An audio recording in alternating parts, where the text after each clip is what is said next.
கடந்த 2021 தேர்தலில் பொய்யான, போலியான, செயல்படுத்த முடியாத, அவதூறான வாக்குறுதிகளை எல்லாம் தந்து 525 வாக்குறுதிகளை தந்து ஆட்சியை அபகரித்த திமுக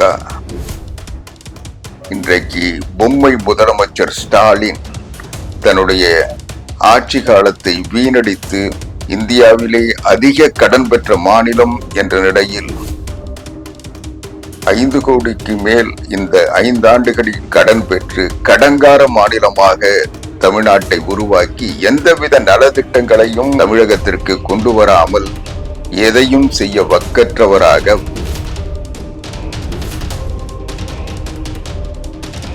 ராஜேந்திர சோழன், ராஜராஜ சோழன் என்று அப்பனும் மகனும் ஆட்டம் போடுகின்ற அவர்கள் ஒப்பனை செய்து கொண்டு காவல்துறையை கையில் வைத்துக் கொண்டு இன்றைக்கு தங்களுக்கு கிடைத்த வாய்ப்பை, பதவியை வீணடித்திருக்கிறார்கள். இன்றைக்கு இந்த பொம்மை முதலமைச்சர் ஸ்டாலின் பதவியேற்றதில் இருந்து இந்த 4.25 ஆண்டுகளில் செய்த ஒரே ஒரு சாதனை அவருடைய மகனை துணை முதலமைச்சராக்கியது. திமுகவை சார்ந்தவர்களே பேசுகின்ற ஒரு நிலை வந்திருக்கிறது. மக்களை காப்போம், தமிழகத்தை மீட்போம் என்கின்ற எழுச்சி பயணத்தின் வழியாக புரட்சி தமிழர் எடப்பாடியார் இந்த ஆண்டு முதலமைச்சராக பொறுப்பேற்பார் என்ற நம்பிக்கையோடு மக்களும் கட்சியும் இன்றைக்கு தேர்தலை சந்திக்கிறது. தமிழகத்தை ஸ்டாலின் மாடல் அரசு, ஃபெயிலியர் மாடல் அரசு. Bye bye Stalin. வணக்கம் அன்பு உறவுகளே, நான் ஆவடிக்குமார். ஊடகங்களில் பேசாத பொருளை பேசுவதற்காக உங்களை சந்திக்க வந்திருக்கிறேன். அனைத்திந்திய அண்ணா திராவிட முன்னேற்ற கழகம் தேர்தல் பணிகளை வேகமாக முன்னெடுத்து இன்றைக்கு தமிழ்நாட்டில் மற்ற கட்சிகளை பின்னுக்கு தள்ளிவிட்டு தேர்தல் களத்தில் முதல் நிலையில் பணியாற்றி கொண்டிருக்கிறது. அனைத்திந்திய அண்ணா திராவிட முன்னேற்ற கழகத்தின் பொதுச் செயலாளர் புரட்சி தமிழர் எடப்பாடியார் அவர்கள் தமிழ்நாடு முழுவதும் மக்களை சந்தித்து, வாக்காளர்களை சந்தித்து 180 தொகுதிகளில் தன்னுடைய பிரச்சாரத்தையே இன்றைக்கு முடித்துவிட்டு புத்தாண்டில் தன்னுடைய எழுச்சி பயணத்தை புது வேகத்தோடு தொடங்கி பணியாற்றி கொண்டிருக்கிறார். அது மட்டுமல்ல, அனைத்திந்திய அண்ணா திராவிட முன்னேற்ற கழகம் தமிழ்நாடு முழுவதும் இருக்கின்ற வாக்குச்சாவடிகளுக்கு 9 உறுப்பினர்கள் கொண்ட பாக உட்கிளைகள் அமைத்து 40 வயதுக்கு உட்பட்ட இளைஞர்களை அதில் பயிற்சி அளித்து அதில் 3 பெண்களையும் நியமித்து தன்னுடைய கட்டமைப்பை ஒவ்வொரு வாக்குச்சாவடி அளவில் உறுதிப்படுத்தி, புதுப்பித்து, புனரமைத்து இன்றைக்கு வாக்காளர்களை சந்திப்பதற்கு தன்னை தயார்படுத்தி வைத்திருக்கிறது. அது மட்டுமல்லாமல் இன்றைக்கு கூட்டணி என்ற அளவில் பாரதிய ஜனதா கட்சியோடு ஒரு வலிமையான கூட்டணி அமைத்து 2026 தேர்தலை சந்திக்க தயாராகிவிட்ட நிலையில் அனைத்திந்திய அண்ணா திராவிட முன்னேற்ற கழகத்தில் போட்டியிடுகின்ற வேட்பாளர்களை தேர்வு செய்வதற்காக விருப்ப மனுக்கள் பெறுகின்ற நடைமுறை தொடங்கி முடிந்திருக்கிறது. இன்றைக்கு தமிழ்நாடு முழுவதும் இருக்கின்ற 234 தொகுதிகள், பாண்டிச்சேரி மாநிலத்தில் உள்ள தொகுதிகள் என்று தமிழ்நாடு முழுவதும் இன்றைக்கு விருப்ப மனுக்கள் பெறப்பட்டிருக்கின்றன. அந்த வகையில் இன்றைக்கு தமிழ்நாடு முழுவதும் 10,175 மனுக்கள் இன்றைக்கு விருப்ப மனுக்களாக பெறப்பட்டு இன்றைக்கு ஒவ்வொரு மனுவிலும் விரும்புகின்றவர்கள் 15,000 ரூபாய் தேர்தல் நிதியாக அளித்திருக்கிறார்கள். அந்த வகையில் இன்றைக்கு 15,20,25,000 ரூபாய் தேர்தல் நிதியாக கட்சிக்கு இன்றைக்கு பெறப்பட்டிருக்கிறது. இந்த பல்வேறு தொகுதிகளில் பல்வேறு கடகத்தில் நிலையில் இருக்கின்ற நிர்வாகிகள், தொண்டர்கள் என்று விருப்ப மனுக்களை தந்திருந்தாலும் மிக அதிகமாக 2187 விருப்ப மனுக்கள் இன்றைக்கு புரட்சி தமிழர் எடப்பாடியார் தங்கள் தொகுதியில் போட்டியிட வேண்டும் என்று கட்சியினுடைய முன்னணி நிர்வாகிகள் இன்றைக்கு விருப்ப மனுக்களை அளித்திருக்கிறார்கள். 2187 விருப்ப மனுக்களின் வழியாக 3,28,05,000 ரூபாய் புரட்சி தமிழர் எடப்பாடியார் தங்கள் தொகுதியில் போட்டியிட வேண்டும் என்ற விருப்பத்தை தெரிவிக்கின்ற வகையில் அனைத்திந்திய அண்ணா திராவிட முன்னேற்ற கழகத்திற்கு தேர்தல் நிதியாக கிடைத்திருக்கிறது. ஆக அனைத்திந்திய அண்ணா திராவிட முன்னேற்ற கழகம் இன்றைக்கு தேர்தல் வியூகங்களை வகுக்கின்ற வகையில் வாக்குறுதிகளை உருவாக்குவதற்காக வாக்குறுதிகளை உருவாக்குகின்ற பணியை செய்வதற்காக அதற்கான ஒரு குழு அமைக்கப்பட்டு அந்த குழு தன்னுடைய பணிகளை இன்றைக்கு செய்து கொண்டிருக்கிறது. இப்படி தேர்தலுக்கு தேவையான அத்தனை பணிகளையும் இன்றைக்கு சிறப்பான முறையில் முதன்மையான கட்சியாக இருந்து அனைத்திந்திய அண்ணா திராவிட முன்னேற்ற கழகம் இந்த தேர்தலை சந்திப்பதற்கு எல்லா வழியிலும் தொண்டர்களை பயிற்சி தருவதோடு, தொண்டர்களை பக்குவப்படுத்துவதோடு, தொண்டர்களுக்கு ஊக்கம் தருவதோடு, தொண்டர்களுக்கு வாய்ப்பையும் தருகின்ற விருப்ப மனுக்களை பெற்று இன்றைக்கு களத்தில் முதன்மையான கட்சியாக 180 இடங்களில் மக்களை, வாக்காளர்களை சந்தித்த கட்சியினுடைய தலைவராக இன்றைக்கு மக்களை காப்போம், தமிழகத்தை மீட்போம் என்கின்ற எழுச்சி பயணத்தின் வழியாக புரட்சி தமிழர் எடப்பாடியார் இந்த ஆண்டு முதலமைச்சராக பொறுப்பேற்பார் என்ற நம்பிக்கையோடு மக்களும் கட்சியும் இன்றைக்கு தேர்தலை சந்திக்கிறது. அனைத்திந்திய அண்ணா திராவிட முன்னேற்ற கழகம் அதனுடைய பொதுச் செயலாளர் புரட்சி தமிழர் எடப்பாடியார் இன்றைக்கு எழுச்சியோடும் நம்பிக்கையோடும் மக்கள் ஆதரவோடும் தொண்டர்களுடைய உறுதியோடும் இன்றைக்கு தேர்தல் களத்தை சந்தித்துக் கொண்டிருக்கின்ற நேரத்தில் திமுக இன்றைக்கு திக்குமுக்காடி கொண்டிருக்கிறது. கடந்த 2021 தேர்தலில் பொய்யான, போலியான, செயல்படுத்த முடியாத, அவதூறான வாக்குறுதிகளை எல்லாம் தந்து 525 வாக்குறுதிகளை தந்து ஆட்சியை அபகரித்த திமுக இன்றைக்கு இந்த 5 ஆண்டு கால ஆட்சியில் அதில் எதையுமே செய்ய முடியாத ஒரு வக்கற்ற நிலையில்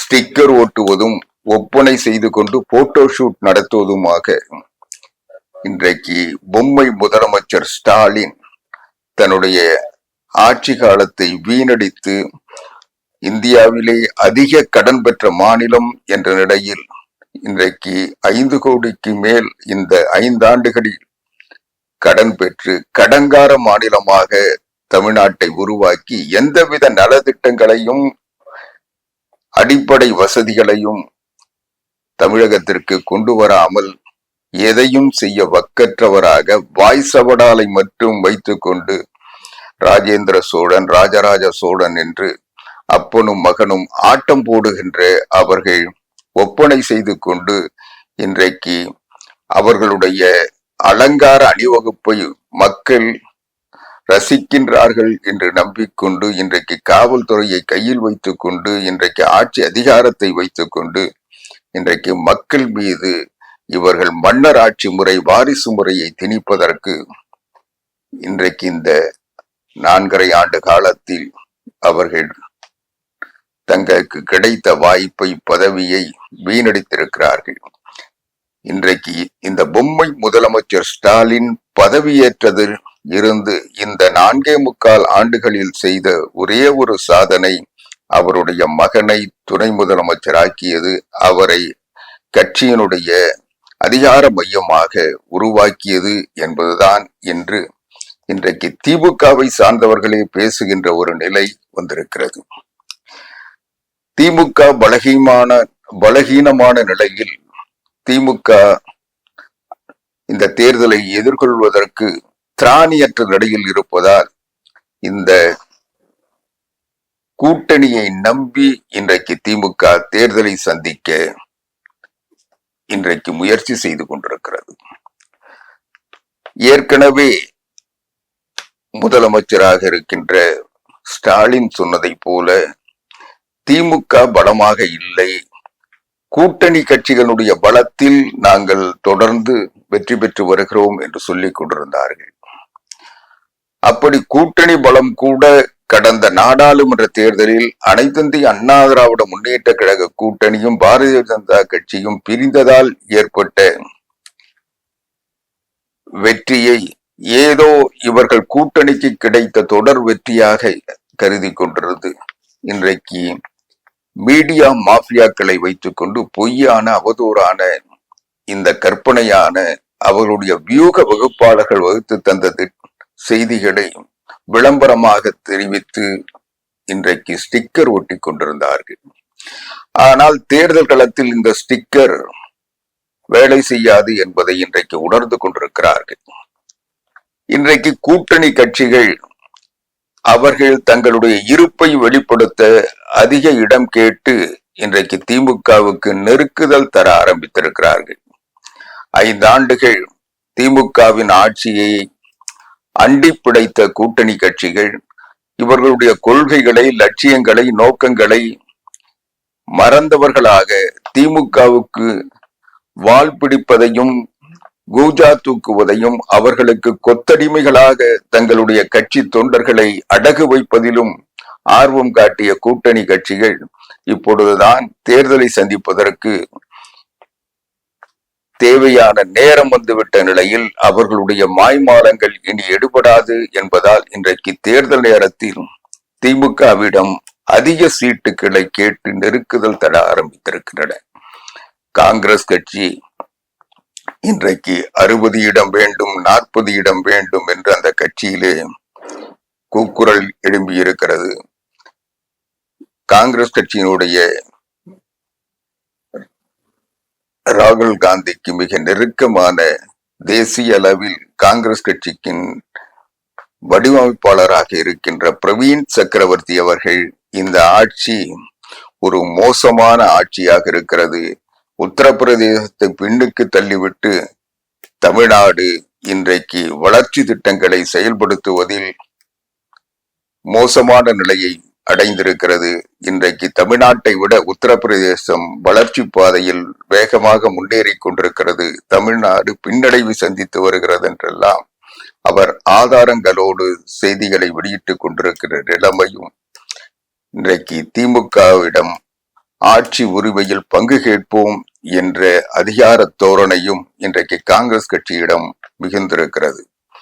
இன்றைக்கு வேறு வழியே இல்லாமல் இன்றைக்கு காங்கிரஸ் கட்சி என்ன முடிவெடுக்கும், அது தாவேகாவிடம் கூட்டு சேருமா என்ற ஒரு சிந்தனை அந்த கட்சியில் மட்டுமல்ல திமுகவிலும் ஏற்பட்டிருக்கிறது. அதனுடைய விளைவு காங்கிரஸில் இருக்கின்ற தன்னுடைய கைத்தடிகளை வைத்து இன்றைக்கு காங்கிரஸ் கட்சியை உடைப்பதற்கு திமுக முயற்சி செய்து கொண்டிருப்பதாகவும், அதற்கு முன்னாள் நிதியமைச்சர் சிதம்பரத்தின் தலைமையில் மறுபடியும் காங்கிரஸ் கட்சியை உடைத்து தங்களுக்கு ஆதரவாக ஒரு கோஷ்டியை உருவாக்கவும் முயற்சித்துக் கொண்டிருக்கிறார்கள் என்றெல்லாம் செய்து வந்து கொண்டிருக்கிறது.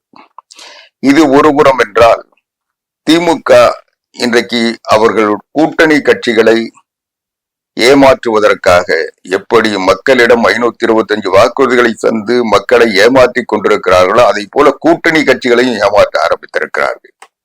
இந்த தேர்தலில் கூட்டணி கட்சிகளை தக்க வைப்பதற்காக அவரிடம் பொய்யாக போலியாக வாக்குறுதிகளை தந்து உங்களுக்கு தேவையான பணத்தை பெற்றுக் கொள்ளுங்கள். கடந்த தேர்தலில் கம்யூனிஸ்ட் கட்சிகளுக்கே 15 கோடி 10 கோடி என்று கொடுத்து கூட்டணி அமைத்தவர்கள் இந்த தேர்தலில் 150 கோடி கூட கம்யூனிஸ்ட் கட்சிகளுக்கு மட்டும் அல்ல எல்லா கட்சிகளுக்கும் தர தயாராக இருக்கிறோம், ஆனால் சீட்டை மட்டும் குறைத்துக் கொள்ளுங்கள் என்று பேரம் பேச தொடங்கி இருக்கிறார்கள். அதற்கு அவர்கள் சொல்லுகின்ற காரணம், பாரதிய ஜனதா கட்சி அனைத்திந்திய அண்ணா திராவிட முன்னேற்ற கழகம் அமைத்திருக்கின்ற கூட்டணி வலிமையாக இருக்கிறது. மக்கள் அந்த கூட்டணியை ஏற்றுக்கொண்டு விட்டார்கள். நாம் என்னதான் பாரதிய ஜனதா கட்சி எதிர்ப்பு என்ற ஒன்றை மட்டும் காட்டி தேர்தலை சந்தித்தாலும் மக்கள் விடுத்து கொண்டு விட்டார்கள். இந்த ஆட்சியினுடைய அவலங்களை மட்டுமல்லாமல் பாரதிய ஜனதா கட்சியின் ஆதரவு இல்லாமல் மத்திய அரசின் துணை இல்லாமல் தமிழ்நாட்டில் வளர்ச்சி பணிகளை செய்ய முடியாது. எனவே மத்திய அரசின் நிதி தேவை என்றால் அதை பெற்று வருகின்ற இணக்கமான போக்கு அனைத்திந்திய அண்ணா திராவிட முன்னேற்ற கழகத்திடம் தான் இருக்கிறது. அதுவும் குறிப்பாக முதலமைச்சர் எடப்பாடி பழனிசாமி அவர்கள் மத்திய அரசின் திட்டங்களை தமிழ்நாட்டில் மிக அதிகமாக அந்த நிதியை பெற்று செயல்படுத்தி சிறப்பு பெற்றிருக்கிறார். ஒரே ஆண்டில் 11 மருத்துவக் கல்லூரிகளை மத்திய அரசு நிதி தமிழ்நாடு அரசினுடைய நிதியோடு சேர்த்து அரசு மருத்துவக் கல்லூரிகளை 11 மருத்துவக் கல்லூரிகளை புரட்சி தமிழர் எடப்பாடியார் ஆட்சி காலத்தில் கொண்டு வந்தார். ஆனால் இன்றைக்கு திமுக இந்த 4.25 ஆண்டு கால ஆட்சியில் மு.க. ஸ்டாலின் செய்ததென்ன? ஒரு மருத்துவக் கல்லூரியை கூட இவர்களால் உருவாக்க முடியவில்லை. எனவே இவர்கள் எதையுமே செய்ய லாயக்கற்றவர்கள். மத்திய அரசை விட்டேனா பார் தொட்டேனா பார் என்று போராடுகின்ற, சவால் விடுகின்ற, அரசியல் நடத்துகின்ற ஒரு அவலமான நிலையை இவர்கள் அதிகாரம் கையில் இருப்பதை மறந்துவிட்டு மத்திய அரசை அச்சுறுத்துகின்ற நிலையில் இவர்கள் தமிழ்நாட்டிற்கு பாதகத்தை ஏற்படுத்தி கொண்டிருக்கிறார்கள். தமிழ்நாடு 5 ஆண்டுகள் எந்த வளர்ச்சி திட்டமும் ஏற்படுத்த முடியாத நிலை இருக்கிறது. இந்த நிலை தொடரக்கூடாது. எடப்பாடி பழனிசாமி அவர்கள் முதலமைச்சர் ஆனால் மத்திய அரசின் திட்டங்கள் தமிழ்நாட்டுக்கு கிடைக்கும். மத்திய அரசோடு இணக்கமாக அணுகி மத்திய அரசினுடைய திட்டங்களை மாநில அரசின் பங்களிப்போடு நிறைவாக செய்கின்ற ஆற்றல், செய்து காட்டிய திறமை எடப்பாடி பழனிசாமி அவர்களுக்கு மட்டும்தான் இருக்கிறது. எனவே அவர் ஆட்சிக்கு வந்தால்தான் புரட்சி தலைவி அம்மா அவர்கள் ஆட்சி காலத்தில் கொண்டு வந்த பல்வேறு திட்டங்கள், அம்மா உணவகம் உட்பட எல்லா திட்டங்களும் இன்றைக்கு செயல்படுத்த வேண்டும் என்றால், மாணவர்களுக்கு மடிக்கணினி வழங்குகின்ற திட்டமாக இருந்தாலும், பெண்களுக்கு திருமணத்திற்கு தாலி வழங்குகின்ற திட்டமாக இருந்தாலும், பெண்கள் பணிக்கு போகின்ற பெண்களுக்கு இலவச 2 சக்கர வாகனங்கள் வாங்குவதற்கு வழங்குகின்ற நிதியாக இருந்தாலும், ஏழை விவசாய தொழிலாளர்களுக்கு, கூலி தொழிலாளர்களுக்கு ஆடு மாடு கோழி வழங்குகின்ற திட்டங்களாக இருந்தாலும், அது புரட்சி தமிழர் எடப்பாடியார் ஆட்சிக்கு வந்தால்தான் கிடைக்கும் என்ற நம்பிக்கை நாட்டு மக்களிடத்தில் வந்திருக்கிறது. எனவே இந்த தேர்தலில் திராவிட முன்னேற்ற கழகத்தின் ஸ்டிக்கர் ஓட்டுகின்ற வேலைகள், இந்த ஒப்பனை அரசியல், இந்த போட்டோ ஷூட் காட்சிகள் எல்லாம் இந்த மீடியா மாபியாக்களை வைத்துக் கொண்டு இவர்கள் மீம்ஸ் போட்டு பார்த்து ரசிக்கலாமே தவிர மக்களிடம் வாக்காக மாறாது என்கின்ற தகவல் உளவுத்துறையும் அவர்களுடைய வியூக வகுப்பாளர்களும் இன்றைக்கு கண்டறிந்து இந்த ஆட்சியாளர்களை எச்சரித்திருக்கிறார்கள். அதனுடைய விளைவாக அதிக இடங்களில் போட்டியிட வேண்டும், அப்பொழுதுதான் ஏதாவது தேரும் என்ற நிலை இன்றைக்கு ஏற்பட்டிருக்கிறது. அதனால் இன்றைக்கு திமுக 170 இடங்களில் போட்டியிட போகிறேன் என்று இன்றைக்கு முடிவெடுத்து மு.க. ஸ்டாலின் அதை செயல்படுத்த துணிந்திருக்கிறார். அப்பொழுது 234 இடங்களில் 170 இடங்கள் திமுக போட்டியிடுமேயானால் மீதி 64 இடங்கள் அதனுடைய தோழமை கட்சிகளுக்கு பகிர்ந்தளிக்கப்படும் என்று அறிவித்திருக்கிறார்கள். ஆனால் காங்கிரஸ் கட்சி குறைந்தது 40 இடங்களுக்கு குறையாமல் நாங்கள் போட்டியிடுவோம் என்று கேட்கிறது. விடுதலை சிறுத்தைகள் 25 இடங்களுக்கு குறையாமல் நாங்கள் போட்டியிட போகிறோம் என்று சொல்லிக் கொண்டிருக்கிறார்கள். கம்யூனிஸ்ட் கட்சிகள் நாங்கள் எங்கள் சரித்திரத்தில் சிங்கிள் டிஜிட் என்ற நிலையில் எங்களை கொண்டு கடந்த 2021 நிறுத்திவிட்டார்கள். இந்த நிலை எப்பொழுதும் எங்களுக்கு ஏற்பட்டதில்லை. இனி இந்த தேர்தலில் அதை தாண்டி நாங்கள் போட்டியிடுவோம் என்று சொல்லுகிறார்கள். இப்படி ஒவ்வொரு கட்சியும், அங்கே இருக்கின்ற முஸ்லிம் லீக் கட்சி கூட 5 இடங்கள் கேட்கிறது. இப்படி இது இல்லாமல், இந்த கட்சியிலே இல்லாமல் இவர்களுக்காக வாடகை வாய்களாக கடந்த காலங்களில் கூக்குரல் எழுப்பிய தனியரசு போன்றவர்கள், கருணாஸ் போன்றவர்கள் என்று பல்வேறு கட்சிகள் இன்றைக்கு இடம் கேட்டு நெருக்கது தந்து கொண்டிருக்கின்றன. இப்படி இருப்பவர்களையே சமாளிக்க முடியாத நிலையில் இருக்கின்ற திமுக இன்னும் புதியதாக தங்களுடைய பலகீனத்தை மறைப்பதற்காக தாங்கள் பலமிழந்து விட்டோம் என்பதால் புதியதாக கூட்டணியில் கட்சிகளை சேர்க்க முயற்சிக்கிறது. அதில் முதலிடத்தில் இருப்பது தேமுதிக. தேமுதிகவை எப்படியாவது அழைத்து வந்து அவர்களுக்கு இடம் தந்து விட வேண்டும், அவர்களுக்கு பெட்டி கொடுப்பதோடு ஒரு 8 சீட்டை கொட்டி கொடுத்து விடலாம் என்று தேமுதிகவோடு வேலுவை வைத்து பேச்சுவார்த்தை நடத்தி கொண்டிருக்கிறார்கள். இன்றைக்கு அவருடைய கல்லூரியை விலைக்கு வாங்க போன வேலு அந்த கட்சியையே விலைக்கு வாங்கி விடுவார் என்று மு.க. ஸ்டாலின் நம்புகிறார்.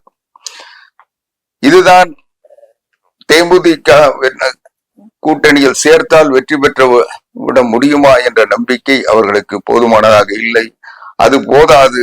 எனவே பாமகவையும், அதில் இன்றைக்கு ராமதாஸ் தலைமையில் இருக்கின்ற பாமகவையும் நாம் விலைக்கு வாங்கிவிட வேண்டும். அதற்கு பாமகவில் இருக்கின்ற ஜி.கே. மணியை வைத்து பேசலாமா அல்லது நேரடியாக யாரிடம் பேசுவது என்று அது ஒரு புறம் பேச்சுவார்த்தை நடத்தி கொண்டு அதில் பாமகவில் பேச்சுவார்த்தை நடத்தி கொண்டிருக்கிறார்கள். பாமகவுக்கு 7 இடம் தருகிறோம் என்று பேரம் பேசுவதாகவும், கேட்கின்ற பணத்தை கொட்டி தருகிறோம் என்றெல்லாம் சொல்லுவதாக இன்றைக்கு செய்திகள் வந்து கொண்டிருக்கின்றன. இந்த நிலையில் பாமக எங்களோடு சேர்ந்தால், எங்கள் கூட்டணியில் இடம் பெற்றால், நாங்கள் கொள்கைவாதிகள், லட்சிய பிடிப்பு உள்ளவர்கள், நாங்கள் இடம்பெற மாட்டோம் என்று விடுதலை சிறுத்தைகள் கட்சியினுடைய தலைவர் தொல் திருமாவளவன் ஏற்கனவே கோஷம் போட்டுக் கொண்டிருந்தார். இப்பொழுது அந்த கோஷம் என்ன ஆக போகிறது என்று வேடிக்கை பார்ப்பது ஒரு புறம் என்றால், இன்னொரு புறம் இன்றைக்கு விடுதலை சிறுத்தைகளுக்கு எத்தனை இடம் என்று ஒரு வினாக்கணை எழுந்திருக்கிறது. நாங்கள் அங்கீகாரம் பெற்று விட்டோம், அதனால் அதிக இடத்தில் போட்டியிடுவோம். இன்னும் சொல்ல போனால் காங்கிரஸ் கட்சியை விட நாங்கள் பலமாக இருக்கிறோம். எனவே காங்கிரஸ் கட்சி 40 இடங்கள் கேட்கிறது. அப்படி கேட்கின்ற பொழுது அவர்களை விட கூடுதலாக எங்களுக்கு இடம் வேண்டும் என்று விடுதலை சிறுத்தைகள் இன்றைக்கு கேட்டுக்கொண்டிருக்கிறார். அது மட்டுமல்ல, விடுதலை சிறுத்தைகளுடைய தலைவர் தொல் திருமாவளவன் ஏற்கனவே சொன்னது உண்டு. 4 வாக்குகள் திமுக கூட்டணிக்கு கிடைத்தால் அதில் 1 வாக்கு விடுதலை சிறுத்தைகளின் வாக்கு என்று சொன்னது திருமாவளவன். இப்படி சொன்ன திருமாவளவன் அதற்காக அவர்கள் கொள்கையை, லட்சியத்தை, நோக்கத்தை, கட்சியினுடைய அடிப்படையையே இழந்துவிட்டு அடிமை சாசனம் எழுதி கொடுத்தவரை போல் இன்றைக்கு திமுகவை அண்டி பிழைக்கின்ற அடிமையாக, கொத்தடிமையாக அவர்கள் பிளாஸ்டிக் சேர் தந்தாலும், வீதிக்கு வெளியே இருக்க வைத்தாலும், அவர்கள் போகின்ற இடங்களில் எல்லாம் காலனிகளில் மட்டும் விடுதலை சிறுத்தைகளை கொடியை ஏந்தி போய் வாக்கு கேட்பதும், ஊருக்குள் போகின்ற பொழுது அவர்களை விரட்டி விடுவதுமாக அவமானப்படுத்தினாலும் எங்களுக்கு கவலை இல்லை என்று திமுகவோடு இன்றைக்கு கொத்தடிமையாக வாழ்ந்து கொண்டிருக்கின்ற விடுதலை சிறுத்தைகள் கட்சியை அடகு வைத்திருக்கின்ற திருமாவளவன் என்ன செய்ய போகிறார்? பாட்டாளி மக்கள் கட்சி வந்தாலும் எங்களுடைய கொள்கையெல்லாம் தியாகம் செய்துவிட்டு ஸ்டாலின் அரசை காப்பாற்றுவதற்காக, உதயநிதி முதலமைச்சராக வருவதற்காக நாங்கள் உணர்வோடு உடைக்க போகிறோம் என்று எப்படி அலரி மாளிகையில் போல் விருந்து சாப்பிட்டு ராஜபக்சேவிடம் பரிசு வாங்கி வந்தாரோ அதை போல இப்பொழுதும் பரிசு வாங்க போகிறாரா என்று கேள்வி இன்றைக்கு அரசியல் களத்தில் எழுந்திருக்கிறது. இப்படி இன்றைக்கு திசை தெரியாமல், திக்கு தெரியாமல் திணறிக் கொண்டிருக்கின்ற திமுக கூட்டணி ஏதோ இந்த தேர்தலை வெற்றி பெறுகின்ற நிலையில் அவர்கள் இருப்பதை போன்ற ஒரு தோற்றத்தை, விளம்பரத்தை இன்றைக்கு செய்து கொண்டிருக்கிறது. இது அரசியல் ரீதியாக அந்த கட்சிக்கு ஏற்பட்டிருக்கின்ற பின்னடைவு என்று, அந்த கட்சியில் இருக்கின்ற கொந்தளிப்பு, குழப்பம் என்று எடுத்துக்கொண்டால், இன்னொரு புறத்தில் தமிழ்நாடு முழுவதும் இன்றைக்கு மக்கள் போராடி கொண்டிருக்கிறார்கள். இன்றைக்கு அரசு ஊழியர்கள் இன்றைக்கு பழைய பென்ஷன் திட்டத்தை நீங்கள் செயல்படுத்துவோம், அதுவும் ஆட்சிக்கு 100 நாளில் செயல்படுத்துகிறோம் என்று சொல்லி நீங்கள் ஆட்சிக்கு வந்தீர்கள்.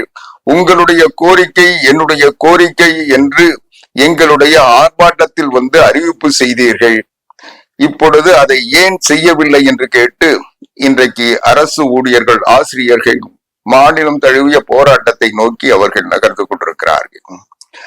அவர்கள் இந்த விடியா திமுக ஆட்சியில் தந்த வாக்குறுதி, எங்களுடைய வாக்குறுதியை உங்களுடைய வாக்குறுதியாக தேர்தல் அறிக்கையில் தந்தீர்கள்.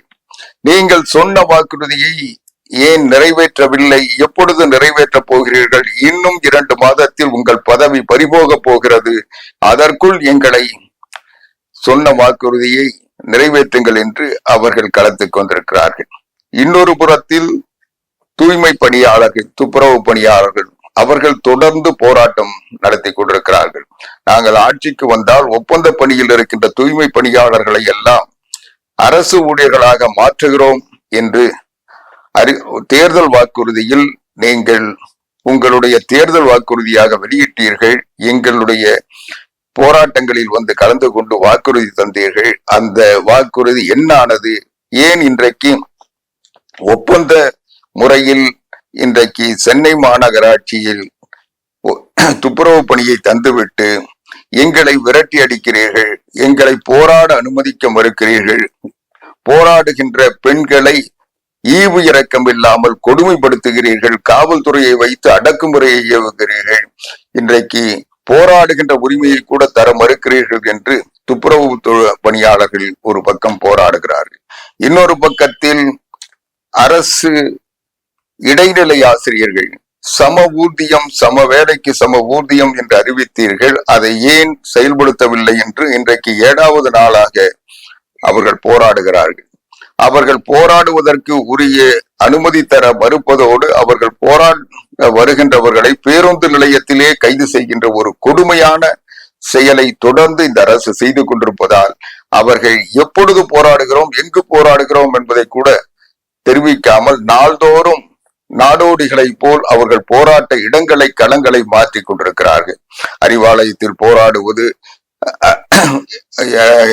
என்று அவர்கள் எங்கு போராடுவது என்பதை கூட 1 மணி நேரம் முன்னால் அறிவித்து போராடுகின்ற நிலைமை, மெரினா கடற்கரையில் போராடுவது, இப்படி பல்வேறு இடங்களில் நாள்தோறும் போராட்ட இடங்களை டிபிஐ அலுவலகத்தில் போராடுவது, எழும்பூரில் போராடுவது என்று அவர்கள் மாற்றிக் கொண்டிருக்கிறார்கள். அவர்களை எல்லாம் கைது செய்து போக்குவரத்து இடையூறு செய்தார்கள் என்று அவர்களை கைது செய்து கொண்டு போய் நாள் முழுவதும் அவர்களை சுற்றி திரிந்து பேருந்துகளில் வைத்து அவர்களை இயற்கை உபாதைகளை கூட கழிக்க முடியாமல் அவர்களை அலைக்கடித்து அன்று மாலை அவர்களை எங்காவது கொண்டு போய் இறக்கி விடுகின்ற ஒரு வேலையை காவல்துறை செய்து கொண்டிருக்கிறது. அவர்களோடு பேச்சுவார்த்தை நடத்துவதற்கு அழைத்து போய் அவர்களோடு பேசுவதற்கு அந்த துறையினுடைய செயலாளரோ, அந்த துறையினுடைய இயக்குநரோ, அந்த துறையினுடைய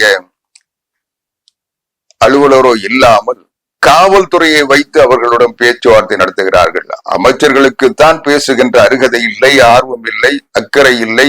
இன்னும் சொல்ல போனால் அவர்களுக்கு போதுமான அறிவும் இல்லை என்று எடுத்துக்கொண்டால் இன்றைக்கு அந்த துறை அதிகாரிகள் ஏன் பேச மறுக்கிறார்கள் என்ற கேள்வியை அந்த போராட்டக்காரர்கள் எழுப்புகிறார்கள். இன்னொரு புறத்தில் சிறப்பு ஆசிரியர்கள் எங்களை பணி நிரந்தரம் செய்கிறேன் என்று சொல்லி 4.25 வருடம் முடிந்து விட்டதே, இப்பொழுது பணி நிரந்தரம் செய்வீர்கள் என்று அவர்கள் ஒரு பக்கம் போராடுகிறார்கள்.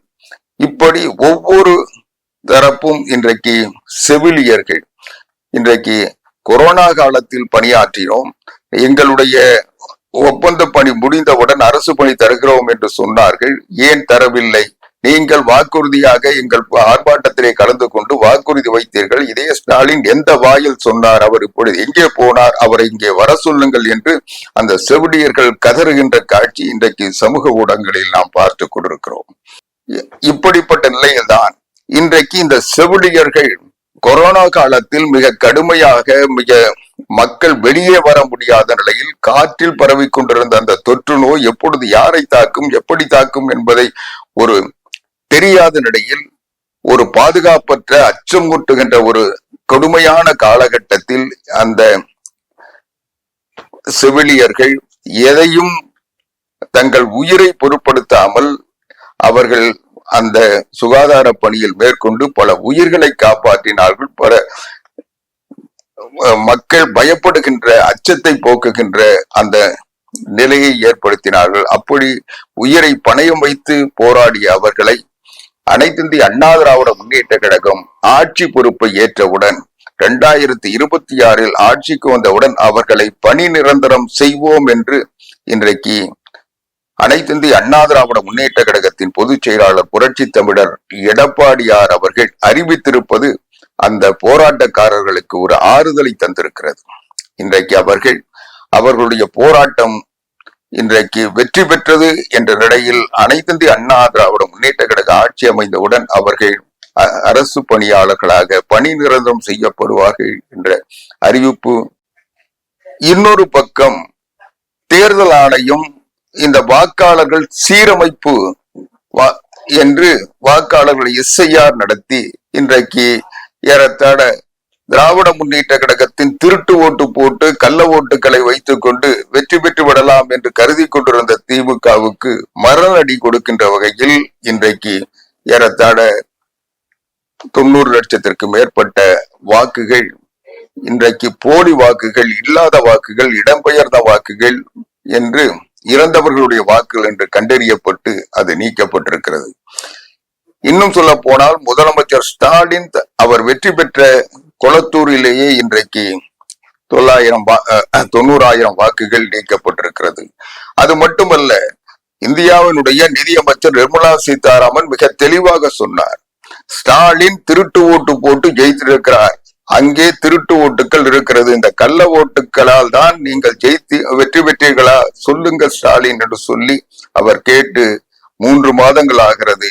ஸ்டாலின் அதை அமைதியாக ஏற்றுக்கொண்டார் என்பதுதான் உண்மை. எனவே 4000 கள்ள ஓட்டுகள் போட்டு வெற்றி பெற்றீர்களா என்று கேட்டதற்கே பதில் சொல்லாதவர்கள் இன்றைக்கு SIR மூலமாக 90,000 கள்ள ஓட்டுகள் கொளத்தூர் தொகுதியிலிருந்து நீக்கப்பட்டிருக்கின்றன.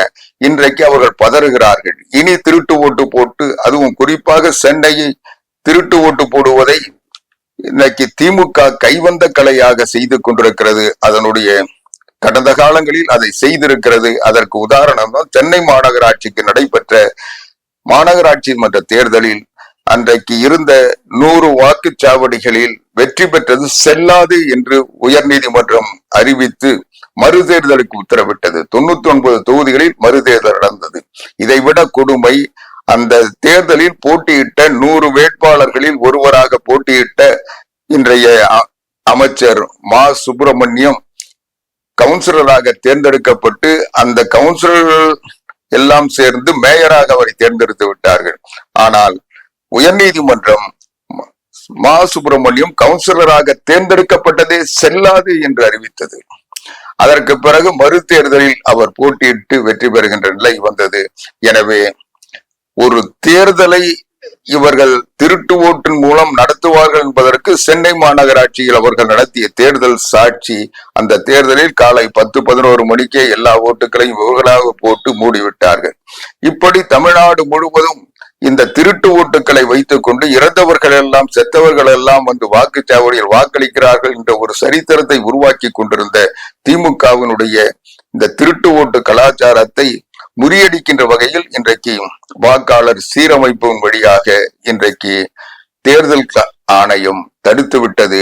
இப்படி எந்த பக்கம் போனாலும் திமுகவுக்கு இன்றைக்கு படுகுழி வெட்டப்பட்டிருக்கிறது. எந்த படுகுழியில் வீழ்ந்து இந்த ஆட்சி ஒழிய போகிறது என்று தெரியாமல் பொதுமக்களைப் போலவே திமுகவினரும் திகைத்துக் கொண்டிருக்கிறார்கள். எனவே கடைசியில் கூட்டணி கட்சிகளை இன்றைக்கு வைத்து ஏதாவது அதிக பணத்தை கொடுத்து தாங்கள் அதிக இடங்களில் போட்டியிட்டு வெற்றி பெற முயற்சிக்கலாம் என்று முயற்சித்துக் கொண்டிருக்கிறார்கள். இவர்கள் எப்படி முயற்சித்தாலும் பொதுமக்கள் இன்றைக்கு இவர்களை தேடிக் கொண்டிருக்கிறார்கள். ஆட்சி அதிகாரம் இருக்கிற காரணத்தால் இன்றைக்கு அவர்களை மக்கள் நடமாட அனுமதித்திருக்கிறார்கள். இந்த ஆட்சி அதிகாரம் போனால் இன்றைக்கு இலங்கையில் ராஜபக்சேவுக்கு ஏற்பட்ட நிலை இன்றைக்கு மு.க.ஸ்டாலின் குடும்பத்திற்கு வரும்.